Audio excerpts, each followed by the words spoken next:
Hello, lovelies. Welcome to Narc Free Formula. My name's Freedom. Thank you for joining me.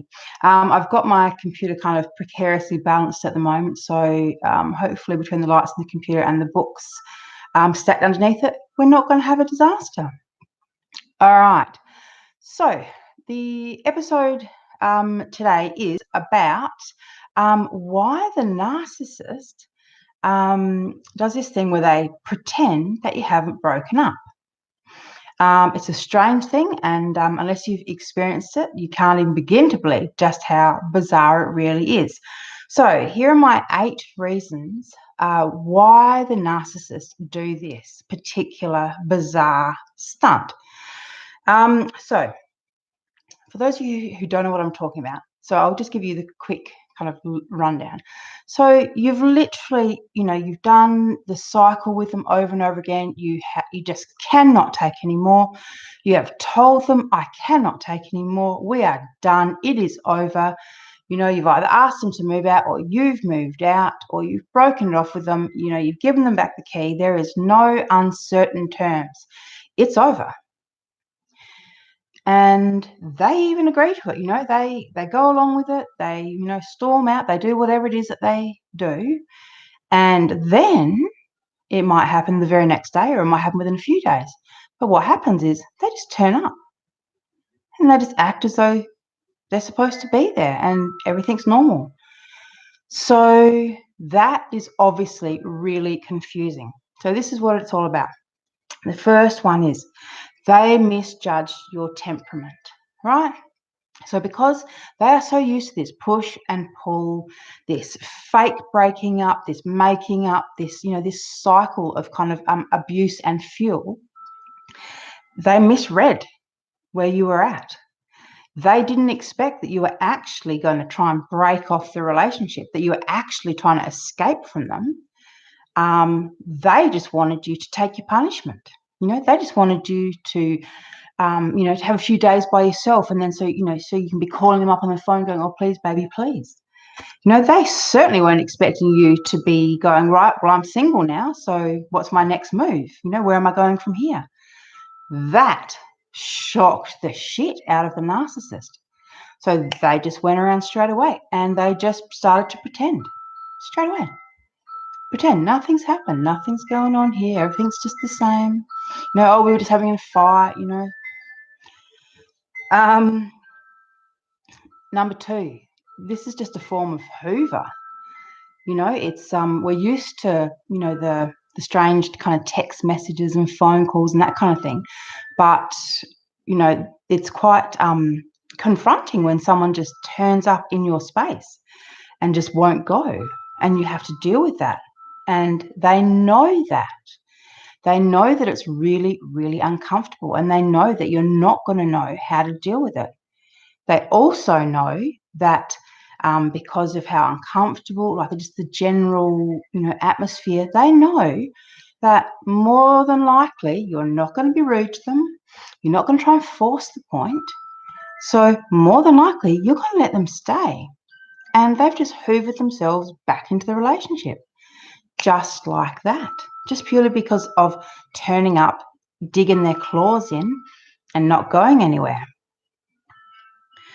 They often kind of make it look like it's, because they love you, because we're committed, because this is our relationship. What, did you think I was going to leave that easily? They kind of say those things, but it's not anything to do with loyalty. What it's more than likely to do with is the fact that they haven't actually got new supply lined up. Or if they've got new supply lined up, they haven't got it locked down.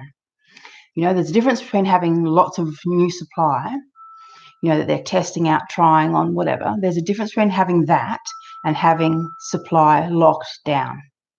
Because I can guarantee you 100%, if they had new supply locked down, they wouldn't bother coming back pretending that everything was okay with you. That would be playing out completely differently. All right, so number 3, it's also a form of bullying. This is bully tactics. It's like, I don't care what you want. I don't care what you think. I don't care what you say. I don't respect any of your boundaries. Or you want me gone? Too bad. I'm here for good. I say when I leave. There's all of those kind of subliminal messages, and on some level, it's slightly menacing. And if there's been a level of violence in the relationship, it's quite easy to be, on some level, be intimidated by this behavior. And so you kind of do let them just come back into your space, and in your mind. I mean, I know for me personally, in my mind, it was like, well, we'll just see how it goes. Maybe he has learned something in the last week. But, obviously not.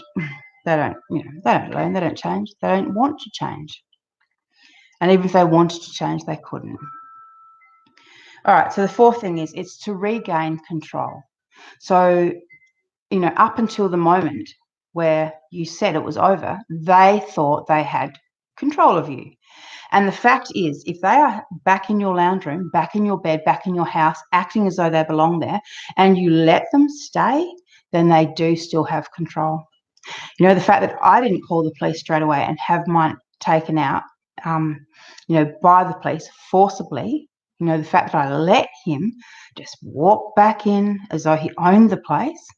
I mean, this is how it was for me in my last year. He never even had a key to my house because it wasn't his house and he wasn't supposed to be there. He wasn't on the lease, he wasn't invited, but he just walked back in as though he owned the place, and I just could not get rid of him.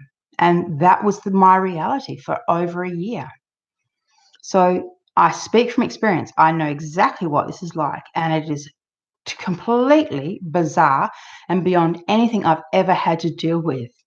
You would think that when you've broken up with someone, that they would respect that and, deal with it on, I don't know, on an adult level.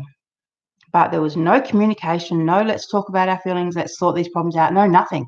It was just quite literally, I'm going to come back in and I'm going to act like nothing has happened, like we just had another fight, like whoop diddly do, it was just a fight, just like usual.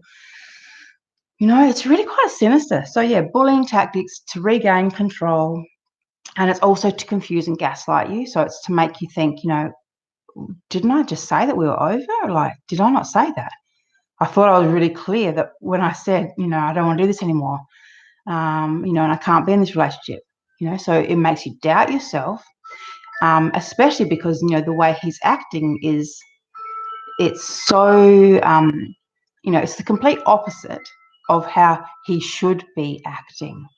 And that's what causes the confusion, because he's acting like everything's normal, like it never even happened. Like the whole argument, the whole reason that you separated never even happened. So just say he's cheated on you or he's done something huge, and there he is, standing there in the kitchen as though he owns the place, and with no intention of leaving. That is challenging. Another girlfriend of mine went through this awful experience with her narc, who, when she was literally, 8, 9 months pregnant, he turned up, he wouldn't leave. When the baby was born, he wouldn't leave. She had a newborn baby, she was tiptoeing around him. It was awful. And she was trying to get help from other people, but then he was talking to the other people saying, no, everything's okay. You don't need to be here. You can go. Everything's fine. I mean, quite literally, it was terrible to witness firsthand. And at that time, I didn't know about narcissism. I didn't know about all this stuff. But yes, from a personal experience and from witnessing that, as I said, it's quite surreal. All right, so number 6. So the fuel they get from making you take them back is immense. So not only are they forcing you to take them back, they're also acting like nothing's happened. So they're being loving towards you, trying to be sexual with you. So they are loving every single minute of your confusion, every single time that you betray yourself, that you don't stand up for yourself, that you don't reclaim your space. They're loving all that. That's so much fuel. That literally makes them feel like the king of the castle. Like, this is my woman. I do what I want. She has no say. And even when she wants me gone, I will make her want me to stay. And they You know, they will do, this is when often the love bombing starts again. You know, so if they manage to wheedle their way back into your bed, you'll have some of the best sex you're ever going to have. You know, they'll be extra romantic. They'll do all the things that they did the first time around to get you back on the hook, because they realize that, oh, she almost got away and I wasn't ready. I didn't have supply lined up. So yeah, so number 7. So when they don't have new supply lined up, that's exactly what this is all about. As I said, because if they did have someone on lockdown, somewhere they could jump to, where they could just go and pick up a new life. Like, I literally watched mine. It was really quite bizarre. So he literally just picked up with another woman within 2 days. It was just like total projection. He just replaced her in the front seat of his car where I used to sit. Now she sits. You know, in his life, he just kind of put her in. He projected all the emotions and all the things that he had for me onto her. And it was so surreal to witness, like truly bizarre. So if he's got new supply, you know, he won't be sitting in your kitchen acting as though everything's okay. And number 8, my last point is, if they're acting as though you haven't broken up, they're also using you to keep up appearances. So they haven't got new supply lined up, right? And it's always easier to get a new supply, so a new woman, when you have a woman, because women are more trusting of men who have women, who have partners, who have wives.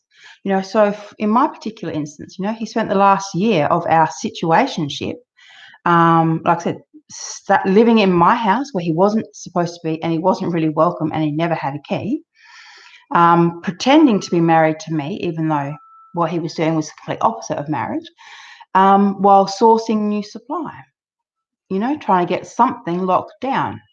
You know, there's a few different ones, but he worked on one, and the heavens kind of aligned. Her boyfriend went to jail at the same time as I tried to make my move, and so it all worked out beautifully for my ex-narc. And that's the reality. You know, if you've broken up with them and they're still sitting there acting as though that, you know, everything's good, it's not because they love you, it's not because they care, it's not because they're loyal, it's because they aren't ready to make their move. And when they do make their move, you know, don't even worry about trying to say to them, oh, hang on, but what about the last year that we just spent? And didn't that mean anything? Because the answer is no, it didn't mean anything. You know, the bullshit love letters that he wrote to you, confessing his undying love and how you're the only woman, you're the soulmate, you're this, you're that, it means nothing. In fact, when I actually said to my ex, I said, what about what you wrote 3 weeks ago? He said to me, oh, I wrote that ages ago. Oh, that was from ages ago, 3 weeks ago. So, as I said, it means nothing to them. Okay? Don't get caught up in being a placeholder for them, you know, being part of their dastardly schemes. The fact is, this isn't love. It's never been love. It's never gonna be love. They don't have the capacity to love. So if you're trying to break up with them and they're still sitting there, right, get your brothers, get your fathers, get the police, get the help that you need to get him out of your life. Okay, because otherwise he's not going to go anywhere until he's ready. He'll just use you up some more, you know, and by use you up, I mean he'll use you for sex, he'll use you for somewhere to stay. You know, life's a lot easier when you've got someone cooking your meals and doing your washing and, you know, running chores and paying bills and having sex with you every night.